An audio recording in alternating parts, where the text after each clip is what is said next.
Hello everyone, and welcome to another UFC review. This is for UFC 210 in Buffalo, New York, at the arena place, at the KeyBank Centre. So yeah, the main event is a rematch between Anthony Rumble Johnson and Daniel Cormier. Cormier is the champion, so I should have said that the other way around. Yeah, it's a rematch after I think their first fight was in 2016. I don't know, I'm gonna have a quick mooch. In 2015, and Cormier won that one. So. Yeah, we're just going to move right along. Let's do this. So we reached the first fight of the card, Patrick Cummins against Jan Blachowicz, and it was a pretty close fight. Blachowicz did definitely have the first round. He landed a lot of good punch combos, a lot of good boxing and stuff.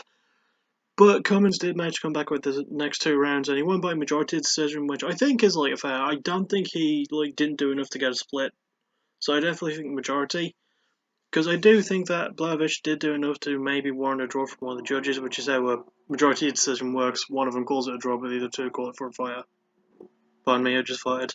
Yeah, it was a pretty good fight. It was a pretty good way to kick things off, and yeah, move on to the next fight. It was really good win for Cummins, whose mustache, gave him superpowers because he took a lot of nasty shots in the first round. So yeah. The next match was Shane Burgos. Burgos? Am I saying that right? Shane Burgos against Charles Rosa, and Burgos won by third round TKO, and it was a fairly easy fight for him. I mean, Rosa had landed a lot of good leg kicks, but he kept going for the side stance and kept going for excuse me, yeah, he kept going for too much spinning and flashy stuff. Oh, pardon me. Sorry, trap window, I apologise. Yeah, he kept going for too much flashy and spinny stuff, and none of it really landed or connected. Some did, but most of it was blocked or just avoided completely by Burgos. So, yeah, Burgos managed to get his arm back, landed a lot of good punches, won by standing TKO, and Rosa, even after the fight was over, was like, "Why did you stop it?" But we know why he stopped it. He got clipped really well by a nasty, beautiful.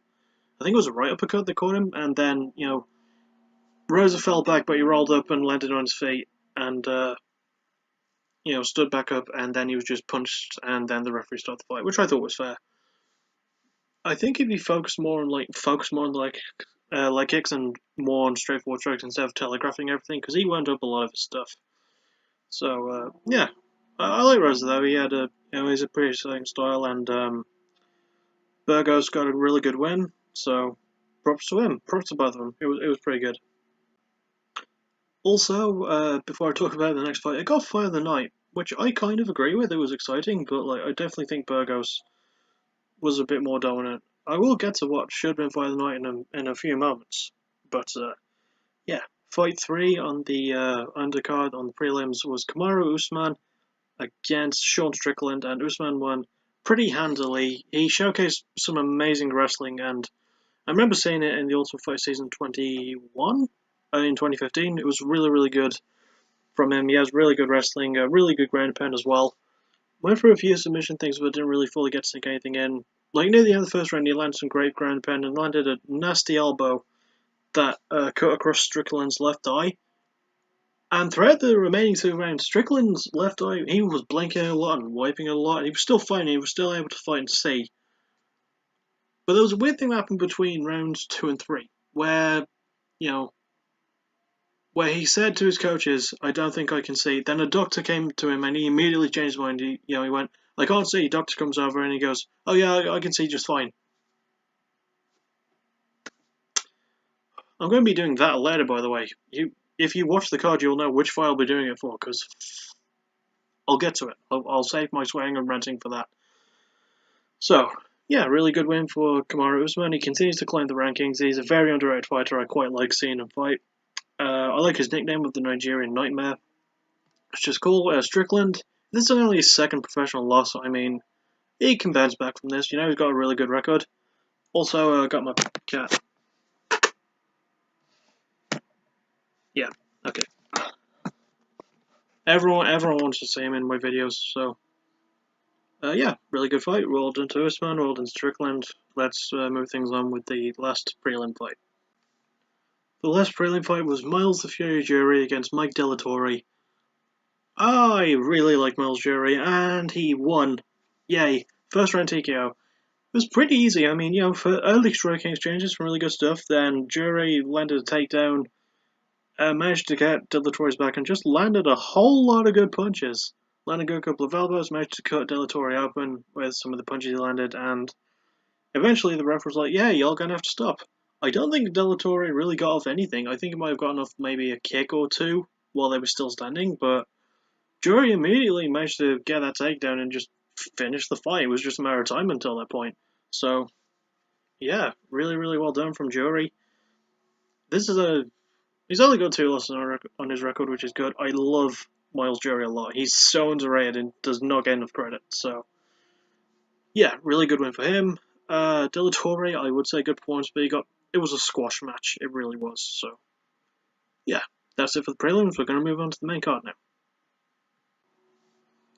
Next up, we have the first main card fight of the night between Charles Oliveira and Will Brooks. And Charles Oliveira won halfway through round number 1 by rear naked choke. It was just a really low, it's just a lot of grappling. I think Oliveira managed to get a takedown early, and at some point, somehow, I don't remember, they were both standing up, and Oliveira managed to sink in a standing rear naked choke and won, which I quite like. You don't really see enough standing submissions. So to see a standing rear naked choke is great. And the thing is, Will had to keep standing, because if you're in a standing rear naked choke, that's a lot easier to get out of than if you're in that position and then you fall to try to shake them off and you wind up on your back. That can make things a whole lot worse. So Will did the smart thing by staying up. He also did a smart thing by tapping, because there was a very good chance he could have gone out on his feet. So yeah, it was a good showing. Really well done from Oliveira, who got performance of the night for this one, I believe. Did he? Oh, he done did. Oh, the other one who got performance of the night was Gregor Gillespie, who defeated Andrew Holbrook, but that was on the Fight Pass one, so I didn't really get to see that one. There you go. So we're going to move on to the next fight now. Okay, good. Next up was Thiago Alves against Patrick Cote. I don't remember a whole lot about this fight. I remember the first round. Okay, I will say this. This is Alves' 5th fight in 5 years. But like for the last 5 years, dating back to 2012, he's fought at least once a year. That is weird. But, he managed to do a really good job. He landed some really good combos, and he managed to win the fight by unanimous decision, which I think is fair. But Cote managed to get some good stuff off as well, especially with his wrestling. He landed a couple of takedowns here and there. He had better clinches against the cage, so... But, Alves managed to win everything else, and just, he won. There's really not much else I could say. Like I said, this is a fight I remember too much of. But it was a good job from everyone involved, so, can't really fault that. Next up is the third fight on the main card. Cynthia Calvillo against Pearl Gonzalez, who I think was making her debut. Calvillo won by 3rd round rear naked choke after what was a really, really good, a lot of really good ground exchange in this one. Like, the first round definitely had the most striking work. I think Cynthia was winning then as well, but round 2 was just all the grapple exchanges, and she did manage to get some good submission attempts, but it wasn't until 3rd round where she did this beautiful thing. I think it was that one. Was it that one? I don't remember. I don't believe it was. I think it might have been the Oliveira fight, actually, but anyway, she managed to just really get this really good sweep around, managed to sink in the rear naked choke, and managed to win, which was really, really good. So, I'm trying to think of a fight. I know it was on this card, but there was a moment where someone was on, when someone had their back mounted, and they managed to grab the other person's wrist and stand up and spin around and get away. I think that might be the next fight. Oh, this next fight. Anyway, yeah, really good job from Calvillo. I hope Pearl Gonzalez gets another chance to shine, because she did well enough, I think. She went toe for toe on the ground exchanges until she just got caught in a rear naked choke and was forced to submit. She was caught in that position quite a lot of times throughout the fight already and defended really well. Great wrist control, great head control to like make sure the arm wasn't under a chin. So yeah, but we're going to move on to the co-main event now. Oh god. And now the co-main event of the evening between Chris Weidman and Gegard Mousasi. It ended in round 2 after Gegard Mousasi won by TKO. Now, nothing wrong with this. In fact, no, there's everything wrong with it. Here's what happened.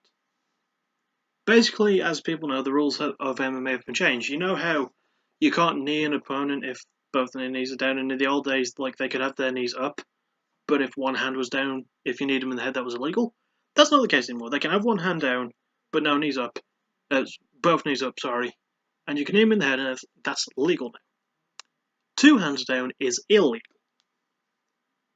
Now, Gegard had Weidman in this position, like 2 minutes into round 2, and the first knee was legal. The second knee was also legal, but you wouldn't know it from looking at first. Like, we had the benefit of the replay, so do the announcers. Dan Riglio did not have that, so he initially called it on what could have been grounds for possibly a point deduction or maybe a DQ.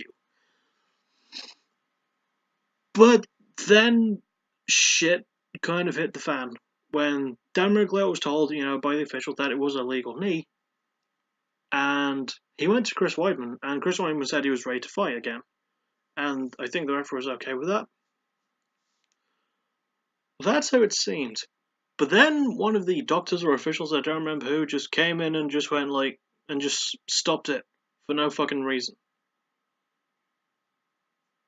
There was really no medical reasoning behind it. I mean, Chris Weidman looked fine. He wasn't bleeding too much. I mean, he had a couple of cuts here and there, but it wasn't bad. And he clearly wasn't concussed if he could carry on with the fight after suffering 2 knees like that. But it's such a fucking weird call. It's probably the strangest thing I've ever seen. I've seen in UFC this year, without a doubt. Chris Weidman wants a rematch. Dana White and Mousasi on that show. I want to see the rematch because I think it was just bullshit. I think Chris, if he had the chance to keep fighting, then he should have kept fighting. I think the reason it was stopped was because the referee stopped the match after those 2 knees. But everyone's just going to assume it was a TKO, and it was a TKO technically. Oh god, thinking about it makes my head hurt. I'm just going to move on to the main event now. Oh god. But yeah, I wasn't happy with this. I don't think anyone was. I mean, there was a whole crowd full of New Yorkians booing the shit out of it, so what can you do? Ugh. New Yorkers, I meant to say, not New Yorkians. Anyway, yeah, main event, Anthony Rumble Johnson versus Daniel Cormier 2, the rematch, the sequel. Pretty good, pretty good fight. Cormier won in round 2 by rear naked choke. The first round was kind of a surprise. Anthony Rumble Johnson went for wrestling, and he's got good wrestling, but Daniels is better. But Rumble just went for it right off the bat. He held him against the cage, went for a good clinch. Didn't really manage to get any takedowns, but did a good enough job. Oh yeah, by the way, the fight of the night, the fight I was thinking should have been fight of the night was the Weidman Mousasi fight. That was really, really good. But unfortunately, it ended the way it did. So, Cormier won. And something I don't really normally do at the end of fights is I don't watch their post-fight interviews with Joe Rogan and stuff. This time I did, and holy crap. Anthony Rumble Johnson retired. He's 32 years old, he's going to be 33 this year.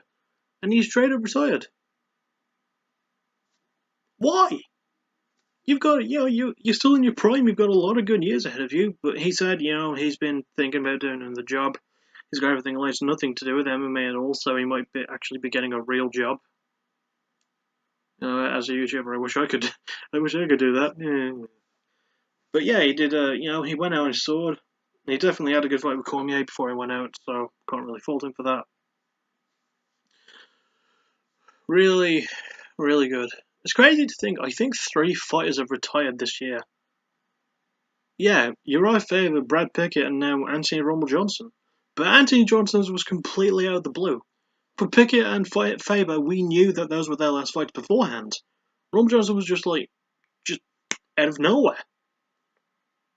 And, it was a really emotional send-off, but he's given a lot of years to MMA, he's done incredible things, so I hope he enjoys his time off. You know, I hope he does come back soon, but I can't tell him what to do and what not to do. But then we move on to Daniel Cormier, who called out two people who were in the crowd. One is Jimmy Manuwa, the other was John Jones, who is off the suspension now. He will be in 2 months. No, he's supposed to be fighting in 2 months against Cormier, maybe. uh, and Cormier just called them both out, and I remember because I was kind of watching it with my dad, and I said it's a shame that Cormier gets booed so much because he's such a nice guy. And then he said some right shit about John Jones and Jimmy, right to their faces, right while they were there in the crowd. It was really, really cool, though. It was a really good way of saying it. Wait another 2 months till you're eligible. Finish your test and then come see me in the classroom. Just boom. That would have been a mic drop if Cormier held the mic, but Joe Rogan did. I don't think he wanted to drop the mic in case he broke it. He should try it though. After a fighter just says something fucking savage, Joe Rogan should just get the mic and just do that. He is a stand-up comedian after all. That'd be funny. But yeah, sad that Anthony went out the way he did, but he went out on his sword at least. So can't really fault him for that. He did a really good job, and he served MMA well. So we salute you, Mr. Anthony Rumble Johnson. Well done. Well done to Cormier for keeping the belt. I do look forward to his next fight between Jimmy Manuwa and John Jones. Maybe it'll be a triple threat. Who knows? Imagine that, a triple threat UFC fight. Wow. Anyway, that'll about do it for this UFC review. That was UFC 210, Cormier vs Johnson 2. And I will say my next episode of Backtracking would come out tomorrow. Because, I've got the last album to listen to today, and I'll write the intro, and then I normally record it and post it the day after. But tomorrow is my birthday, and I'm not going to do sweet fuck all. It'll be posted on Tuesday, possibly. So, yeah, it's going to be delayed because birthday. I'm going to be 25 tomorrow, that's a weird thought. But tomorrow I will be doing a live Q&A again at about 10 PM. So, if you want to send in your questions again, just do that when the Q&A comes, and I'll see you all then. Take care, goodbye, and I hope you enjoyed this review. And once again, you've given us many years of service, Anthony Rumble Johnson. I hope you enjoy it. So, I'll see you all later. I'll see you all on Tuesday for the next Backtracking episode, Straight Leg Manifesto. I'm looking forward to it. So, yeah, take care. Bye-bye. Adios.